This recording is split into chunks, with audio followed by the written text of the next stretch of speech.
Everyone, welcome back to my channel. कसे आहात तुम्ही सगळे? आय होप स्वामींच्या कृपेने तुम्ही सगळे खूप छान असाल। तर बघा, सकाळची वेळ आहे ही आणि ना मी आंघोळीच्या आधी पहिल्यांदा टेरेस स्वच्छ करून घेते, कारण रात्री 3च्या दरम्यान काहीतरी खूप जोरात वारं सुटलं होतं, पाऊस पडलेला आणि वाऱ्याने सगळा जो कचरा, झाडांची पानं, हे ते सगळा कचरा टेरेसवर आला होता आणि ते मग तसंच ठेवायचं म्हटलं। आंघोळीच्या आधी आपण पहिल्यांदा गॅलरी स्वच्छ करून घेऊयात। आणि आज लाडोचं स्कूल नव्हतं, तिच्या स्कूलमध्ये पॅरेंट्स मीटिंग होती, तर तिला तेव्हाच घेऊन जायचं होतं।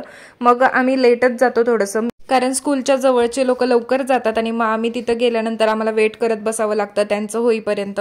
त्यापेक्षा आपली 1-2 कामं आवरायची आणि मग निवांत जायचं, म्हणून आम्ही लेट जात असतो। मी आणि माझी फ्रेंड वैशाली, तिला 2 मुलं आहेत आणि लाडो, तर ते एकाच स्कूलमध्ये आहेत, त्यामुळे आम्ही एकत्रच जाणार होतो आणि आम्ही कुठेही जात असलो तर एकत्रच जातो।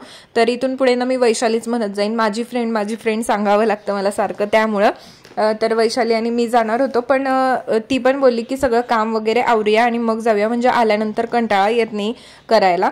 सो मग मी ना ते सगळं क्लीन करून घेतलं, मग आंघोळ केली आणि इथे मी शायनिंग मारते टाइमपास करत होते। असं काही नाहीये, मी आंघोळ केल्यानंतर मस्त बसून निवांत चहा पीत असते, तर त्या टायमिंगमध्ये आता बाहेर पण जायचं होतं, तर मी नेलपेंट लावत होते। मग आधीची जी खराब पण दिसत होती ती आधीची निघाली होती म्हणून, तर मी इथे नेलपेंट लावत होते आणि मग तेच म्हटलं छोटे छोटे क्लिप्स असे शूट करत असते कधी कधी, तर तेच मग शूट केलं होतं, तर मी ते तुमच्याशी शेअर करते। तर ना सकाळी लाडो बोलली की मम्मा नाश्ता, म्हणजे तिला मॅगी खायची होती, तर मग असं गडबडीच्या वेळेला म्हटलं चला ठीक आहे, मॅगी बनवली मग मी सकाळी। आजचा दिवस काय सांगू तुम्हाला, इतका हेक्टिक झाला, मला वाटलं पण नव्हतं इतकं। रात्री पाऊस पडून गेल्यामुळे आम्हाला असं वाटलं थंड वातावरण असेल आणि आज काय एवढा त्रास होणार नाही आपल्याला बाहेर गेल्यावर, पण तसं काही झालं नाही आणि त्यात आम्हाला वॉकिंग सुद्धा जास्त करावी लागली। इथे राजस्थानमध्ये ना अजिबात रस्ते चांगले नाही आहेत, इतके खड्डे आहेत, फक्त हायवे जो असतो तो फक्त चांगला आहे आणि मधले जे रस्ते आहेत ना ते बापरे काय सांगायलाच नको।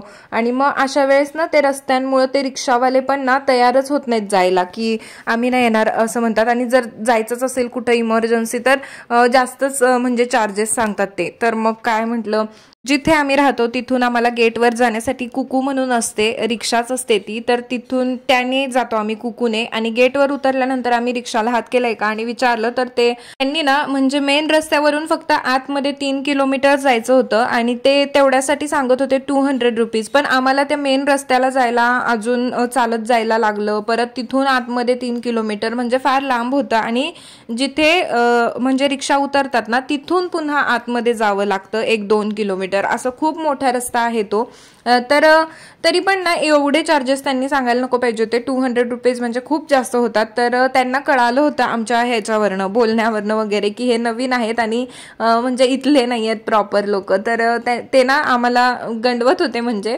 तर मग आम्ही म्हटलं काही हरकत नाही, आपण चालतच जाऊया चला म्हटलं। आणि जिथं मेन रोड असतो तिथून आतमध्ये जायचंय ना, तिथे 10-10 रुपये घेऊन ऑटोनी नेतात, सोडतात। तर मग आम्ही तिथं गेलो चालत, बापरे इतक्या उन्हामध्ये खूप त्रास झाला, एवढं चालायला लागेल असं वाटलं नाही। सगळं मिळून आमचं जर बघायला गेलं तर 5-6 किलोमीटर आम्ही चाललो असेल तिथून पुन्हा स्कूलच्या बाहेर। आणि तिथे पण ना तुम्हाला रस्ता मी पुढे ना दाखवते बघा, इतका खराब रस्ता होता आणि त्या रस्त्यावरनं चालत जायचं, बापरे। आजचा दिवस फार हेक्टिक होता, त्यामुळे ना मला जास्त काही शूट करायला जमलं नाही। हे मी म्हणजे स्कूलला जाण्याआधी केलं होतं शूट, त्याच्यामुळे तेवढं तरी झालंय, नाहीतर नंतरचा दिवस तर मला फार बोर गेला। आणि ना शुक्रवार होता, तर मला हे करायचं होतं शुक्रवारचं पूजा, पण ती मी नाही करू शकले बिकॉज तर हा शुक्रवार माझा हे झाला, मिस झाला। नेक्स्ट शुक्रवारी मी करणार आहे पूजा, त्यावेळेला मी तुमच्याशी शेअर करेन। तर बघा माझं घर सगळं आवरून झालं होतं, तर ऊन पण कसं पडले तुम्हाला दिसतच असेल, आता काय करणार, त्याला ऑप्शन नाहीये। तर इकडे तुम्हाला दाखवते मी फक्त की सगळं कसं आवरून गेल्यानंतर मस्त वाटतं। आणि हे झाड बघा, माझ्या भिंतीमधून घराच्या उगवलंय ते, मला ते तोडायचीच इच्छा होत नाहीये, त्याची मुळं हातमध्ये घुसली असतील कितीतरी, पण त्याला फुलं म्हणजे किती येतात बघा, त्याला खत नाही, पाणी नाही, काही नाहीये, तर ते असं भिंतीमध्ये उगवलंय हे झाड आणि सदाफुलीचं, आणि त्याला भरपूर सारी फुलं आली आहेत, तर ते मी तोडतच नाहीये, पण त्याचं मुळं आतमध्ये गेली असतील भरपूर, पण ठीक आहे, मला आवडतं ते, काय नाही होत त्याला, काय होतं, म्हणून मी तसंच ठेवलंय। आणि इथे बघा बाकीची सगळी झाडं, प्लांट्स वगैरे मी तिथं ठेवलेत। आणि आता आत्ता कसं कोरडं झालंय बघा स्वच्छ क्लीन केल्यानंतर. आता म्हटलं झाडं वगैरे जराशी उन्हाला ठेवावीत म्हणून मी कुंड्या जराशा तिकडे ठेवून घेतल्या.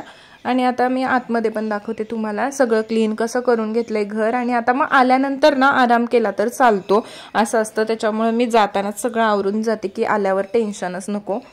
तर हे सगळं डेकोरेशन जे केलंय ना ते मी तुम्हाला एकदा निवांत कधीतरी दाखवेन. आता माझ्याकडे तेवढा वेळ नाहीये निवांत दाखवायला. सो चला आता आपण जाऊयात लाडोच्या स्कूलला. मी इकडे ही आहे आमची कुकू. तर त्या कुकूचा तर इतका प्रॉब्लेम असतो ना, कधीच ती टायमावर आम्हाला मिळत नाही. तिथे जाऊन पण आम्हाला 10 मिनिटं वेट करावा लागला. हा आहे लाडोचा फ्रेंड, त्याचं नाव आयुष आहे, म्हणजे वैशालीचा मुलगा. आणि हे बघा हा जो रस्ता आहे ना, काय सांगायचं तुम्हाला, ह्या रस्त्यामधून बिचारी मुलं बसमध्ये धक्के खात जात असतात. तर ह्याचं काहीतरी करायला पाहिजे, पण आपण काय करणार, आपण आपल्याच इथे काय करू शकत नाही तर दुसऱ्यांच्या राज्यात जाऊन आपण काय करणार आहे. तर मग हे असं कसरत आहे बघा सगळी. त्यानंतर लाडूची स्कूल मात्र खूप भारी आहे. AC सुद्धा आहे तिच्या क्लासरूममध्ये. तर अशी तिची क्लासरूम आहे. तर ती खूप हॅप्पी झाली होती फर्स्ट टाइम मी तिच्या स्कूलमध्ये गेले होते. सगळेजण तुम्हाला दिसत असतील, पूर्ण क्लासरूम खाली आहे. 2च पॅरेंट्स आहेत आणि बाकी सगळे येऊन गेले होते. आम्हाला लेट झालेला ऑलरेडी, तर लास्ट होतो आम्ही तर. आणि बघा इकडे मस्त छान आहे, TV वगैरे सगळं आहे तिच्या स्कूलमध्ये. CBSE पॅटर्नचं स्कूल आहे ते आणि छानच आहे, मस्त शिक्षण वगैरे पण खूप छान आहे. आणि तिची ना आत्तापर्यंत कधीच काही कंप्लेंट नसते कोणत्याही. ती आत्तापर्यंत LKG UKG नर्सरी झालं तिचं. तर सगळ्या टीचर्सचं मला एकच असतं, तुमची मुलगी खूप शांत आहे असंच बोलतात ते. म्हणजे ती बाहेर अशी शांतच असते, घरी खूप मस्ती करते. मी तुम्हाला एका व्लॉगमध्ये पण सांगितलं होतं. ती ना इंट्रोवर्ट आहे आणि घरामध्ये ती खूप एक्स्ट्रोवर्ट आहे, पण बाहेर जर गेली ना इंट्रोवर्ट आहे ती. आणि असं सगळं आहे. तर नेहमीचा माझा एक्सपिरियन्स आहे कोणत्याही स्कूलमध्ये गेल्यानंतर मला हे वाक्य ऐकायलाच मिळतं की तुमची मुलगी खूप शांत आहे. तर असं आहे. सगळं झालं माझं आणि आम्ही आलो घरी. आणि त्यानंतर चेंज केलं मी आणि कपडे वगैरे सगळी झाली होती माझी, सुकत पण टाकलेली मी. आणि ते सगळं मग आता फोल्ड करून ठेवते, का कारण नंतर कंटाळा येतो. आत्ता आल्या आल्या पटपट आवरलं मी, फ्रेश वगैरे झाले आणि त्याच्यानंतर कपडे वगैरे सगळी मी फोल्ड करून ठेवली आहे तिथे. कुठेही बाहेर जायचं असू दे, घरातलं सगळं आवरूनच जायचं. 1-2 कामं जी एक्स्ट्राची असतात, जसं की कपडे धुतलेले असतात वाळत घातलेले, ते आल्यानंतर फोल्ड करू शकतो. पण जर बाहेर जाताना कपडे वगैरे तसंच ठेवून गेलो धुवायचं वगैरे, तर आल्यानंतर बाहेरून किती कामं करायची, ते कपडे धुण्यापासून स्टार्टिंग करायची म्हटल्यावर खूप अवघड होऊन जातं. स्कूलवरून आल्यानंतर फ्रेश झाल्यानंतर ड्रेस वगैरे चेंज करून मी अर्धा-पाऊण तास झोपले होते. पण जर मी कामं ठेवून गेले असते ना, तर मला ती अर्धा-पाऊण तास झोप सुद्धा मिळाली नसती, असं झालं असतं. तर बघा ही सूरजची कपडे आहेत जे मी वॉश करून ठेवलेत, फोल्ड केलेत त्याला. आणि त्याला आता मी हे क्लोथचे कव्हर बॅग असतात माहितीये, त्याच्यामध्ये ना सगळे फोल्ड करून ठेवते. मिशोवरून मी ह्याचं पॅकेट म्हणजे पॅक मागवला होता, तर ते लय भारी मिळालं मला. आणि म्हणजे मला त्याचा जास्त यूज होतो, कारण आम्ही इकडून तिकडे सारखं फिरत असतो, तर त्यात कपडे वगैरे व्यवस्थित बसतात न्यायला वगैरे. ट्रॅव्हलिंग पण आमचं जास्त होतं, तर त्यामुळे ना हे बरे पडतात. आता त्यांना हे 2-2.5 महिने तर कपडे लागणार नाही आहेत, त्याच्यामुळे मी सगळे मशीनला लावले होते, छान कडक वाळवले त्याला उन्हामध्ये. आणि आता त्याला ना मी फोल्ड करून ठेवलं होतं, पण त्याला मी बॅग काढली नव्हती, पॅकिंगमध्येच होती ती, तर ती आज काढली आणि त्याला मग म्हटलं चला पॅक करून ठेवूयात. तर खरंच खूप कंटाळा आला होता, हे एक्स्ट्राचं काही काम करायची माझी अजिबात इच्छा नव्हती, पण म्हटलं चला हे किती दिवस असंच ठेवायचं उगच, त्यामुळे ना मी ते सगळं ठेवून घेतलं. तर स्कूलवरून येताना आम्ही खाऊन आलो होतो, बाहेर एक शॉप आहे छान. तर एवढं सगळं चालून वगैरे झाल्यानंतर आम्हाला भूक लागली होती, सो आम्ही बाहेरच खाऊन आलेलो. तर मग आता डायरेक्ट संध्याकाळी मी लेमन राईस बनवते.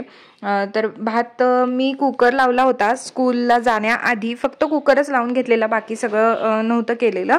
पण कारण की वेळ झाला काय झालं तर सांगता येत नाही, म्हणून मग मी कुकर लावून गेले होते. तर तो भात शिल्लक होता, मग लेफ्ट ओव्हर राईसचा हा लेमन राईस करून बघूया म्हटलं, आणि छान झाला होता, मस्त टेस्टी. तर तूप टाकले मी इथे 2 चमचे, त्याच्यामध्ये मोहरी टाकले, जिरे टाकले, ते तडतडल्यानंतर त्याच्यामध्ये कढीपत्ता, हिरवी मिरची घालायची आपल्याला, उडदाची थोडीशी डाळ टाकायची आणि काजू वगैरे. माझ्याकडे ना शेंगा आहेत, फोडलेले नव्हते शेंगदाणे, त्यामुळे मी शेंगदाणे स्किप केले, फक्त काजू टाकलेत.